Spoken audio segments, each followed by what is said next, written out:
Welcome, everyone. I'm Cantor Rollin Simmons. I'm the cantor here at Congregation Emmanuel. And I just want to thank you so much for joining us today. We have a very exciting program in store. I want to welcome back our students from the Shepherd School of Music. It's such a treat to have them playing here with us. And I want to welcome Diana Castelnuovo Tedesco. I'm going to just say a few thank yous before you come up, but she's going to be teaching us today about her grandfather's music and legacy, and we're just so honored you made the trip to Houston. Just a few thank yous before we hear from Diana. I want to thank Isaac Foreman, our concert coordinator, for putting this program together, and thank you to Yuming Ma, Julia Lin, Weilan Lee, Han Lee, and Keaton Brown.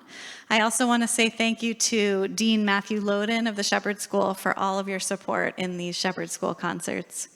A thank you to Gloria Prizant, Anna Shabtai, and Allison Hill for all your help in making today happen, as well as Amy Ramani from the JCC. We're so excited, and Joel Dinkin as well, to be partnering with the JCC on this concert today. I want to say a thank you to our AV team and our maintenance and security teams. A thank you to Linda Lim and Stephanie Falkenhagen for help with publicity and print materials and these beautiful programs. I want to say a huge thank you to our Friends of Music at Emmanuel donors. We could not do all of our programming without your support. And if you're interested in becoming a friend of Music at Emmanuel, please let me know or be in touch with Anna Shabtai. And let's see, I just have one more announcement, which is our last Music at Emmanuel event is coming up in April 16th. It's a Tuesday night at 7 p.m. It's a concert called The Ripples of Debbie Friedman, all about her influence on Jewish music. I'm bringing in 3 cantors, sort of new cantors on the scene to sing with me, and it will be a really special concert. So without further ado, I'm going to invite Diana to teach us today.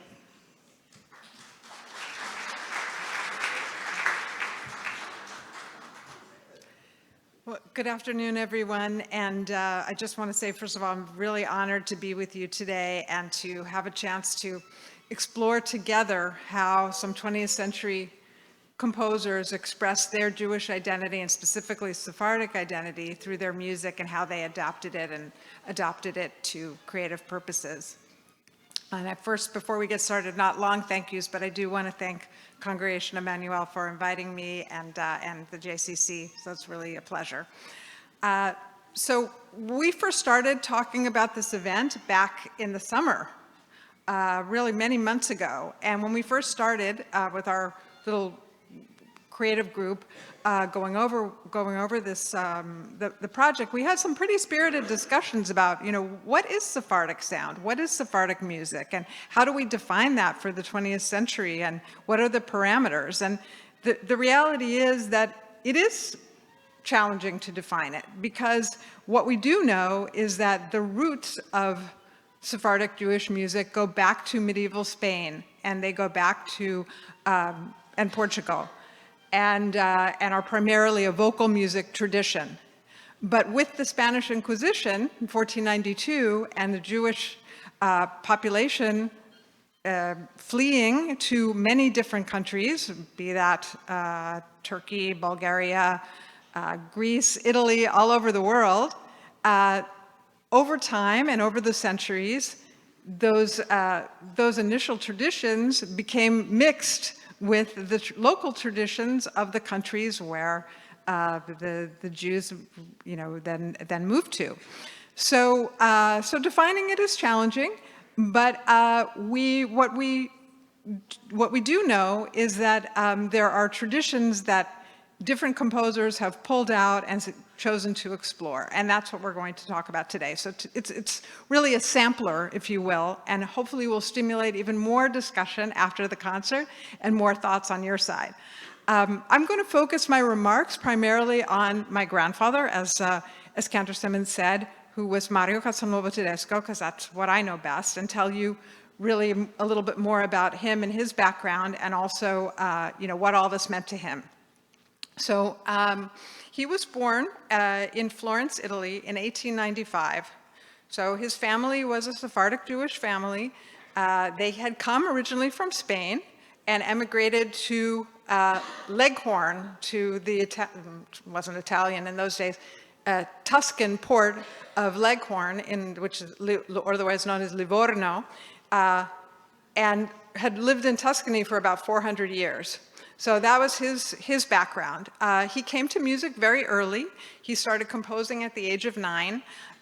He went through the conservatory system in Italy, and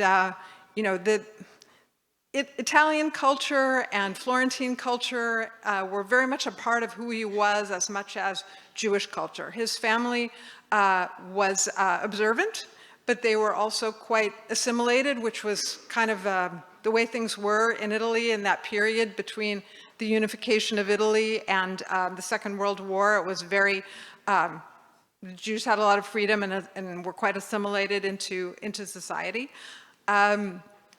He recalled going to services, High Holy Days, at the Great Temple of Florence, and he said that the music there, what he remembered was that it was in the Italian operatic tradition, but not of the best kind. So I think that kind of gives you the idea of what we were talking about before, that maybe it got a bit mixed up with local fads and fashions, and he wasn't that thrilled with it. But what he did find inspiring were the traditional melodies that he heard at home at family celebrations. And he had sort of an epiphany. Well, just to tell you a little bit more about his life and career, he had some very powerful and important teachers and mentors, and they helped him to get a lot of early recognition for his music, and he started composing not only chamber music or songs or things like that, but also operas and orchestral music. So things were really going great. But in 1925, he had an epiphany. He was looking around in his grandfather's library, his maternal grandfather's library, and he found a little book, and I still have it, so I can tell you, it's about this big, of prayers, Hebrew prayers, that his grandfather had set to music many years before. The grandfather had already died some years before. But he was really taken with this, first of all, because he had no idea that anyone in his family had been a musician before him. And then second of all, it got him curious about this kind of exploring this side of his heritage. So he wrote a piece that year called Le Danze del Re Davide, the Dances of King David, for piano. And he tried to integrate, not exactly his grandfather's melodies, but something inspired by them, a creative version thereof. And it was a huge hit in Italy and all over Europe. And so this kind of spurred him on there. And then at the same time, he came to know the Swiss composer Ernest Bloch. And he first heard his music and performed it, and then he met Bloch. And he said that Bloch really opened his eyes, because through Bloch, he came to understand that Jewishness was something that you could express not only just through using old melodies and finding traditional stuff, but through emotions and feelings, and that was something that you could express specifically. So he was greatly influenced by that as well. And in 1928, he wrote a piece, which we're going to hear shortly, called Chant Hébraïque, so the Hebrew song. And it's described as a vocalise, which is something that was very popular at that time. And it's essentially a piece for voice, but the voice is used as an instrument. So there's no words, you just use the voice as if it were a violin or something like that. And, but it has definitely this, he intended it to definitely have this Jewish flavor to it. And it was a big hit, and it was immediately transcribed for violin and piano, and for cello and piano, for bass and piano, so all different kinds of versions. And we're going to hear today the version for violin and piano. So that is something that we'll hear shortly. In addition, during this period, Mario developed very strong friendships with other Jewish virtuoso musicians all around the world. And one of them was Jascha Heifetz, and they maintained a lifelong friendship. And So they worked together. Mario wrote for him his second violin concerto. It's called The Prophets, I Profeti, and it's about really about Jewish identity, and was written at a time in the 1930s when, that was quite a time of rising anti-Semitism in Europe. It was really a statement, and on the part of Heifetz and Arturo Toscanini, who first conducted it in New York, it was really a statement to then perform it for the public. So they worked together on that as well. So we're going to hear several pieces now, and I'm just going to describe to you what we're going to be hearing. So we're going to hear Chant Hébraïque in the version for violin and piano. We're going to hear a piece by Bloch, Nigun from Baal Shem, so you can compare and contrast their different approaches. We're going to hear two pieces that Heifetz transcribed from songs that Mario wrote for voice and piano that he transcribed for violin, Sea Murmurs and Tango. And just to give you an idea of how important Sea Murmurs was to Heifetz, at his last concert in 1972, his last encore that he performed was Sea Murmurs. So that really says to me that it was something really close to his heart. And last, but not least, we're going to hear the final movement of Mario's first piano quintet, which was also written during that same period, around 1930. And the subtitle is Vivo e Impetuoso, so it's really passionate and brilliant. I think you're going to hear some of those Tuscan influences, some of the Italian flavor, and I think you're also going to hear what we might consider the Sephardic sounds as well. So let's ask our musicians to start the concert.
Weren't they wonderful? Really.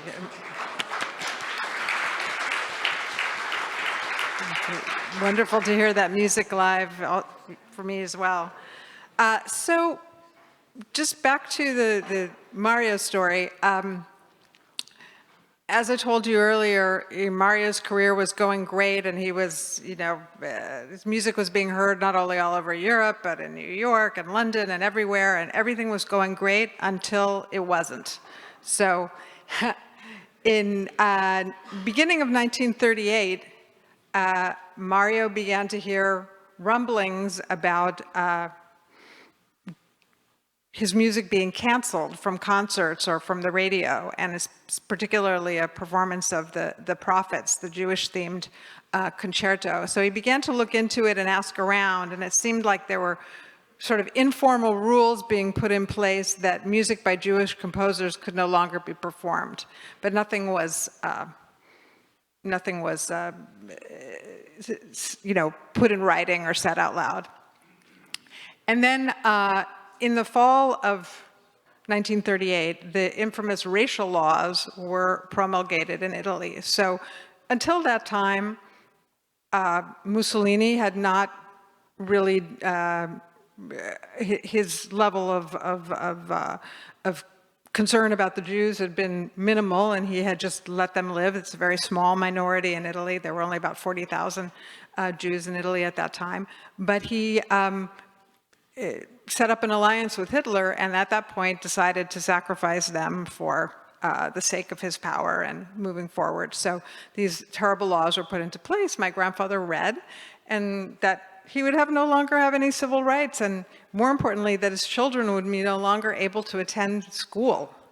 And at that point, he said, this is an impossible situation. I see where this is going, and he and my grandmother decided that they would try to leave Italy, something that they had never before conceived or wanted, but felt that they had no choice. So fortunately, Mario, due to his friendships with many musicians abroad, was able to arrange to emigrate to the United States and to get permission to do so, and eventually to leave Italy as well, which was also complicated. But he and his wife, and my grandmother, and my father, who was 14, and my uncle, who was 9, arrived in July of 1939 in New York, so meaning just a few weeks before Hitler invaded Poland, so really just in time.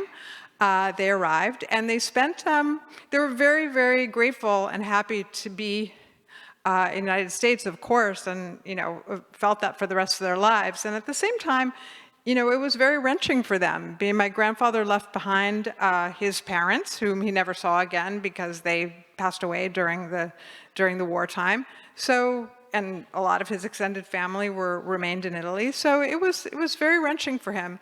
But, they had to keep going and start it over. And they spent about a year in New York. And then my grandfather got the call from Hollywood to come and work at one of the studios, MGM, writing music for movies. And having just listened to again that last movement of the piano quintet, you see that he was well prepared for that particular job. So he immediately went out to California and spent some years working on movies. He wrote for about 200 different movies, most of which is uncredited. That was the way the studio system worked at that time. But it was a stable income for him, and it was a chance to start over, and he was, really appreciated that. But as soon as he could, and as soon as everything was stable, he and became an American citizen and did all these things, he left that movie work and went back to composing for himself. The thing is, after World War II, the classical music world had shifted, and Mario's style and his musical voice were really kind of out of fashion. And the types of genres that he preferred, like art songs, were also really considered very old-fashioned at that time. So he didn't try to go modern or try to change to, be less tonal just because it was in fashion. He just kept doing what he was good at and what was in his heart. And he went back to the Italian roots, went back to the Jewish roots, and really, sort of went back to what was important to him and what his inner calling was, I would say, rather than what the fashions were at that time.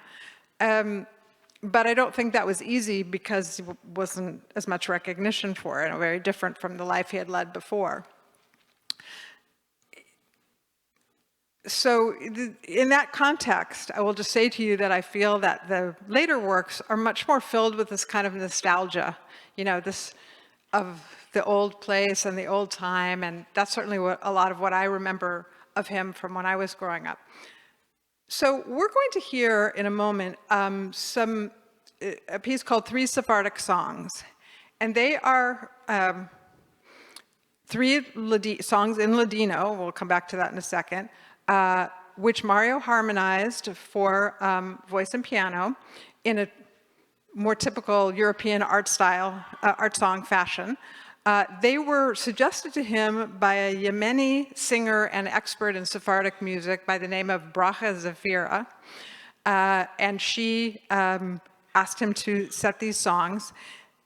You'll see they're very Mediterranean in flavor. They're all very different, but the thing that they have in common, all of them, and unfortunately we don't have the words here today, but just tell you, they're all about loss. They're all about losing something, losing love, losing your land, and I think that speaks to the nostalgia and why he was attracted to this project.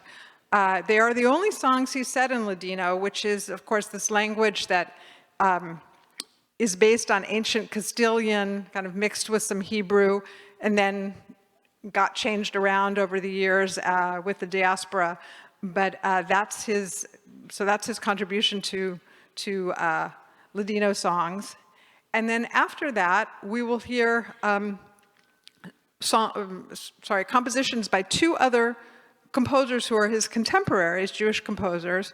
I don't think that he knew them personally, just from the research that I've been able to do, but there are some interesting parallels. So they're Paul Benheim and Albert Hemsey are the two names. And Paul Benheim, tell you a little bit about him. Well, all three of them, I'll just say, all three of them had a traditional European education, musical education, and all three of them discovered at some point in their lives the idea of going back to their Jewish roots and putting that into their music, but in a very personal way.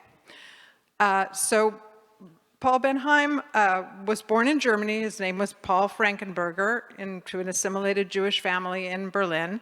He went through the German school system. He became a conductor and composer in pre-World War II Germany. But in 1933, with the rise of National Socialism, he emigrated to Palestine.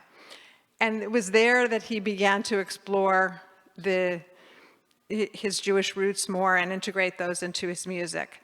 And the piece we're going to hear of his today, in fact, is also based on a Ladino song that he set for the same woman, Bracha Zafira. So she really got around.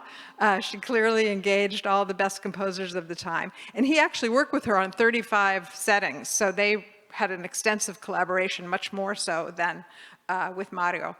So, and he originally set these works for voice and piano for Bracha Zafira, but he then transcribed one of them for piano and a violin, and that's what we're going to hear today.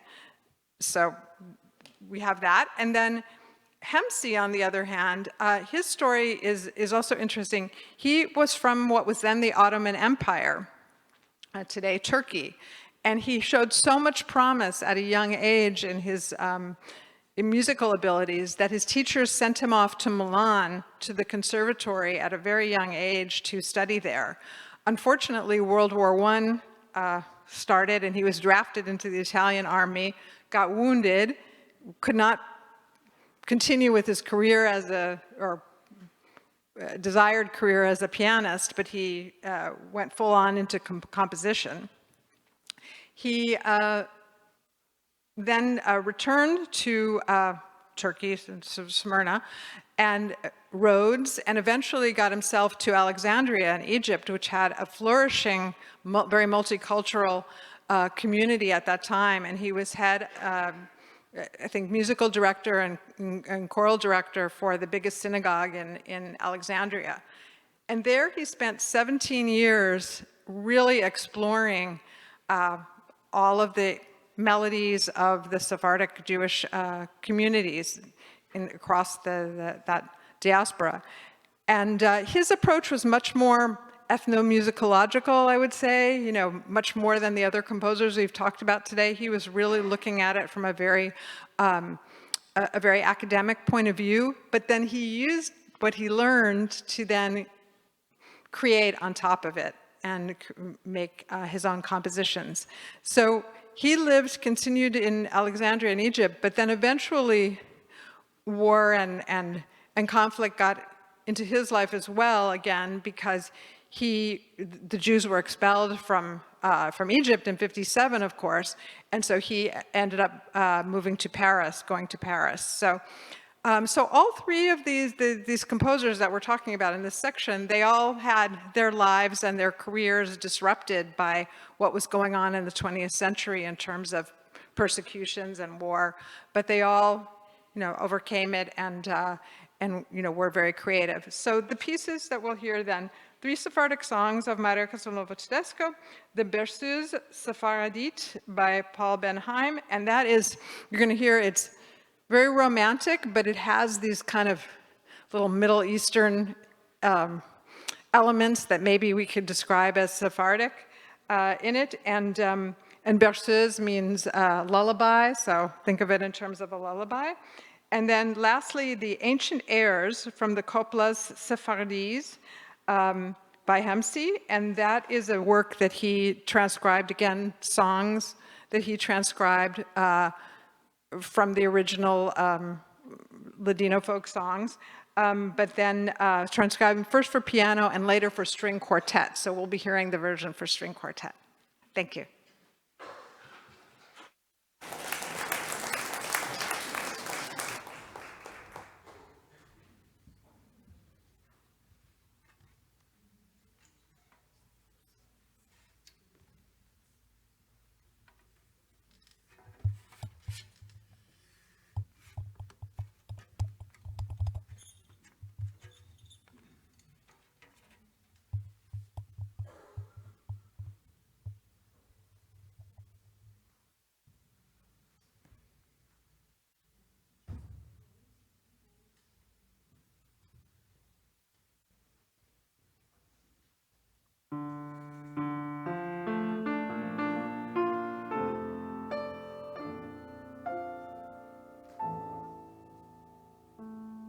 Montañas altas y marinadas,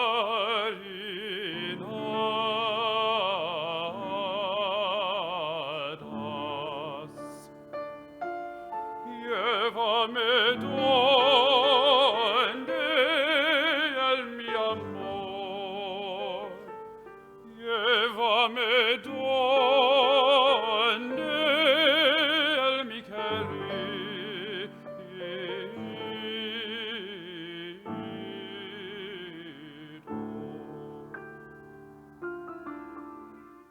que con él tengo el amor.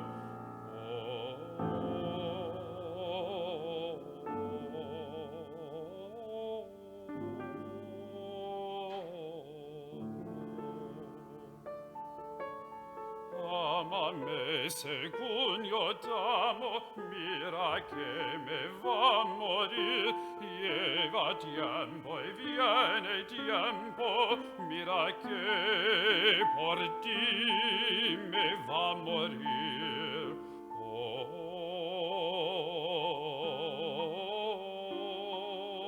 me va a morir por la calle.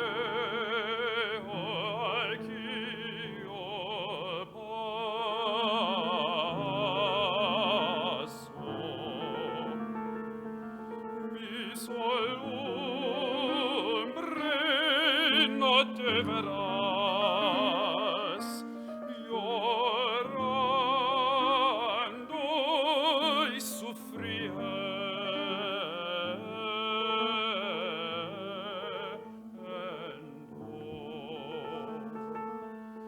¿De dónde viene el dolor?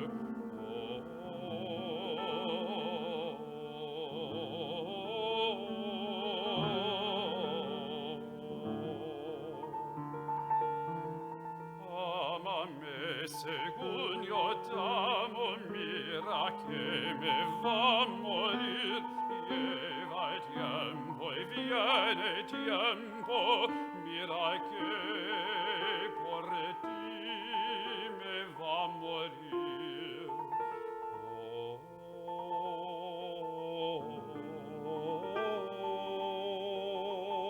me va a morir.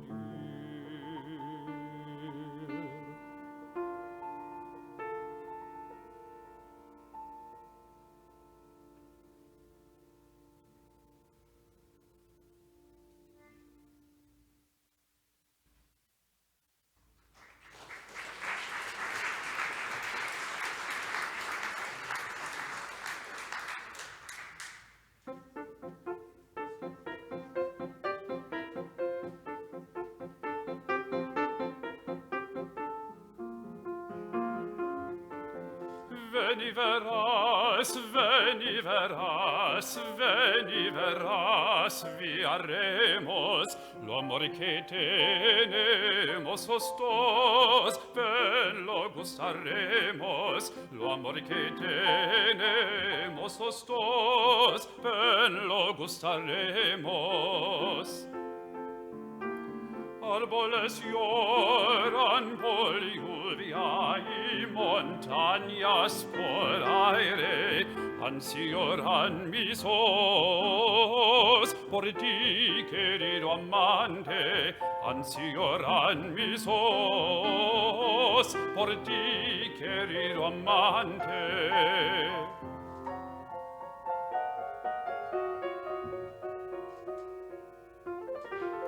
Luia se hizo y se mejor la calle la catea, donde digo a mi amor que esté los ojos míos, donde digo mi amor que esté los ojos míos.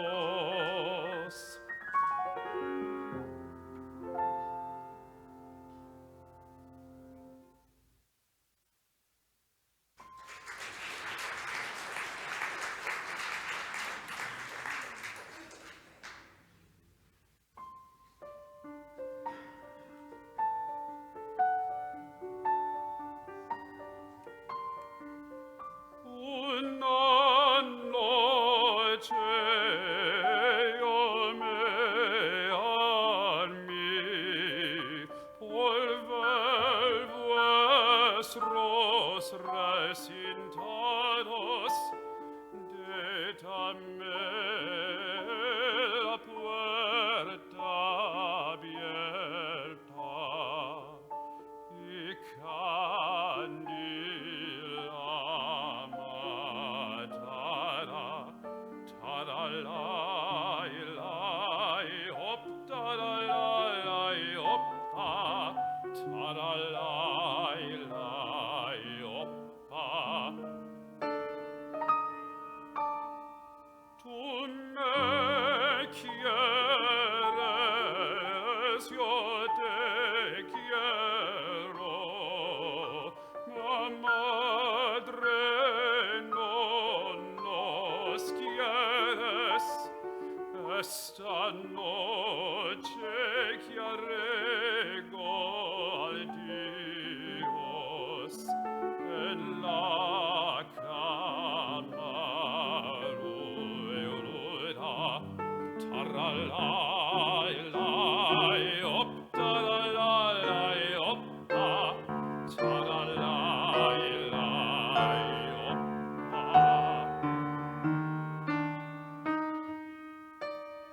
Ni blanca soy, ni morena, ni cosa de la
So I don't know about you, but I found myself completely transported by those last few pieces, and then I remembered, oh, we still have more to go. I have to come back up and talk about the next section, but that was really magical, I thought. So I would just like to stop and linger a few minutes and talk about Mario's legacy. And, what did he leave behind, and what is it that we remember about him in particular? Many things, but what in particular? And just as I mentioned, my grandparents settled in California. That's where I was born. That's where I knew him, although he passed away when I was a little girl. So we really didn't have extensive conversations about music or anything very deep at that point. But I have had a chance to read many of his writings and get to know him through his music, of course, which is the best way. During that period of his later years, he really divided his time between California and Florence, where he returned and had a place there as well. And he called himself, he said, I feel like I'm living on a cloud between two continents. He felt like when he went back to Italy, he felt kind of American, and when he was in America, he felt Italian. So he always felt like he was kind of living in between, but that was the best solution for him during those years. And in the last decades of his life, he literally fell into teaching. A former colleague of his from one of the studios asked him, could you give me a few lessons? And so Mario did. And then he found he really liked it, and kind of word went through the grapevine that my grandfather was a great teacher and everyone was lining up to study with him. I think that really what it's all about is that he enjoyed transferring to a younger generation. He sort of gave up his focus on himself and his career and enjoyed transferring what he knew and what he had learned in Europe in the conservatories and all these things to young American musicians, and that was his way of giving back to his country of adoption, and really got a lot out of that. And, he didn't, but I think the important thing to mention is that he didn't try to create a sort of Mario school or Mario style, or he really looked to bring out in each of his students their individual voice and their individual creativity. And his list of students is, when you hear it, you realize that he taught literally the whole entire generation of West Coast musicians. Some of them are still active today, like John Williams and Randy Newman, and Leonard Slatkin, the conductor, studied with Mario as well. And many of them are ones that we remember from literally every Oscar-winning movie or a TV show theme song that we remember from growing up, like, Henry Mancini and Jerry Goldsmith and Nelson Riddle, and even Johnny Mandel, who wrote the MASH theme song that we all remember. He studied with Mario. But Mario mentioned in his autobiography that one of his favorite students was Andre Previn. And I think that I think that he saw a lot of himself in Andre Previn. Previn came as a young boy from Germany to America, and he found his musical place very early and was very brilliant at an early age. And I think that that was something that they had in common, and they were very close. And so really that was an interesting relationship between the two of them. And another aspect that I want to mention of Mario's legacy are the works that came out of really decades-long collaborations with other musicians. We spoke about Heifetz already quite a bit, but we didn't talk about Andres Segovia, who Mario worked with for something like 30 years and wrote dozens of pieces for the guitar, which still today are really the backbone of the repertoire for that instrument. And he also had a very close relationship with the cellist Gregor Piatigorsky. And they knew each other in Europe. They both moved to California. They're even buried in the same cemetery. The two of them are were very, very close friends. And Mario wrote Cello Concerto for Piatigorsky, which was performed here in Houston a few years ago by the Houston Symphony. And they had a very close relationship. And there's a lot of wonderful cello music that came out of that collaboration. So we'll end the program with two pieces to kind of reflect on those aspects of Mario's legacy. The first is called Two Little Serenades for Violin and Piano by Andrei Previn. So, and when I was looking at the music for this piece and getting ready for the performance, I noticed that it's dedicated to Itzhak Perlman. So, like Mario, Andrei Previn was also writing for the finest musicians of his era as well. And so both of them were quite brilliant as composers and writing for very top level skilled musicians. You won't hear Mario in it. Like I said, he has his own style, but it's a really beautiful piece. And then we'll close with a piece called Toccata, which is actually goes back to 1935, but is a piece that Mario wrote for Piatigorsky at his request. And they spent a summer together with their families in the Alto Adige in very northern Italy near Austria, and collaborated on many works for cello during that summer. So this is a piece that, in a way, for me, it's extra special because it's an example of one of many works that were out of print for decades. And just in recent years, I've been able to arrange to have them reprinted so that today, musicians like our Shepherd School marvels here today are able to pick up again, take up, and enjoy and bring to audiences like yourselves. So thank you so much for your attention, and also want to thank the Shepherd School musicians because they've been amazing. So, thank you.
Thank